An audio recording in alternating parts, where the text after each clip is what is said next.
Hello, I'm Marvin McKenzie.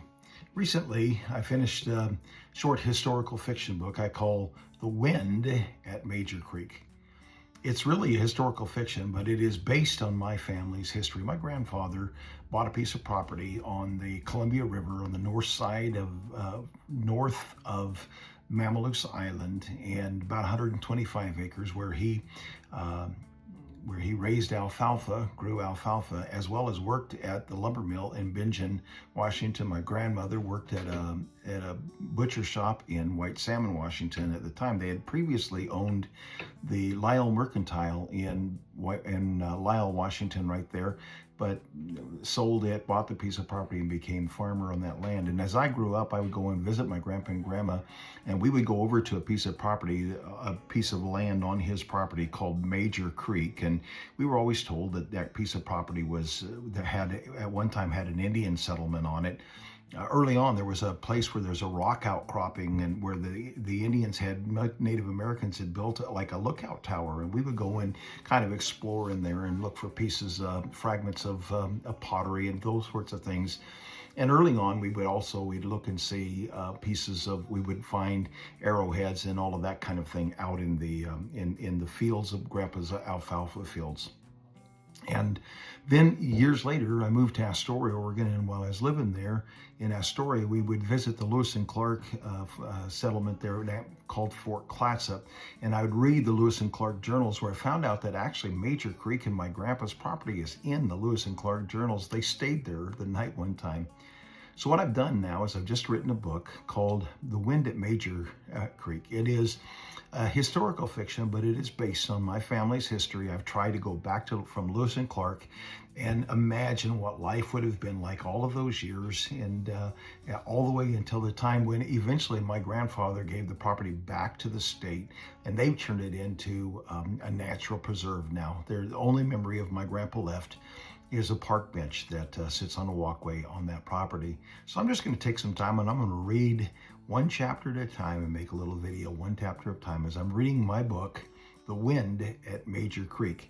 It is published on Amazon and Amazon.com, and you'd be able to purchase it there in either Audible, ebook, or paperback.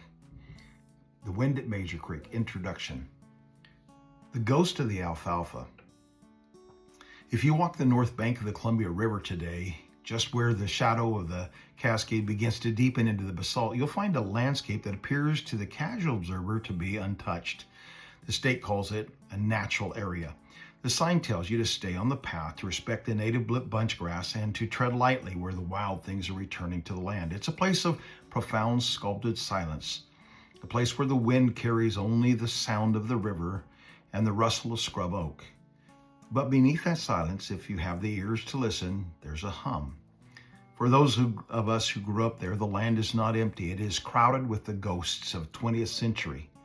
Where the state sees non-native vegetation and hazardous structures, I see the orchards my grandmother planted to catch the summer sun. Where they see a barren slope, I see the footprint of the barn where my grandfather kept the tractor that fought the basalt for 40 years. Where they see a scenic vista, I see the high place, the secret stone-carved lookout, where we searched for the arrowheads of a people who were here long before the wagons, the railroads, or the mills. This book is an act of reclamation.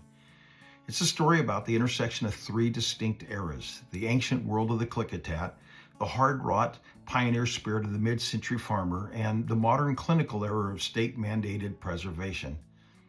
It is a chronicle of a patch of earth at the confluence of Major Creek and the Columbia, a place that served as a temple, a workplace, a sanctuary, and eventually as a blank state. When my grandfather, Al Kitchen, bought that rocky windswept bench in 1949, he wasn't just buying dirt, he was buying a life. He spent his days in the Bingen lumber mill and his evenings in the alfalfa fields fighting the elements to carve out a foothold for his family. My grandmother kept the heartbeat of that life alive in the meat markets of White Salmon and the quiet rhythms of our kitchen. We were the scavengers of their history, children playing in the dirt of a site that held the artifacts of 1,000 years, unaware that we were the last generation who would ever be allowed to call that ground home. After my grandmother passed in 2007, the state moved in with an efficiency that was as complete as it was heartbreaking. They dismantled the barns, razed the houses, and stripped the land of every fruit tree, every fence post, and every trace of our existence, returning the property to a pristine state that effectively erased the human chapter of its story. They sanitized the landscape, leaving behind nothing but a park bench and a brass plaque to signify that we ever stood there at all. This fiction is the truth they tried to scrape away. It is a narrative born from the intersection of memory and geology. It explores the tension between stewardship, the humble, backbreaking work of a loving piece of land, and preservation, the distant bureaucratic act of managing a scenic asset. It is a testament to the fact that when you remove the buildings, the trees, you do not remove the soul of the place. The stories of the men and the women who bled into that soil remain etched into the basalt as surely as the petroglyphs of the people who preceded us. We're told that the land is returned to the wild, but for those of us who carry the name, we know that it is simply returned to the secret, silent memory of the river. This book is for anyone who has ever stood on a piece of ground they once called home, only to find it reclaimed by the world, and who has wondered if the silence they feel is an ending or if it is the land itself finally finding its voice again. The alfalfa is gone. The houses are gone. But the truth of the labor, the truth of the love, the truth of the life we lived on the edge of the gorge is indestructible.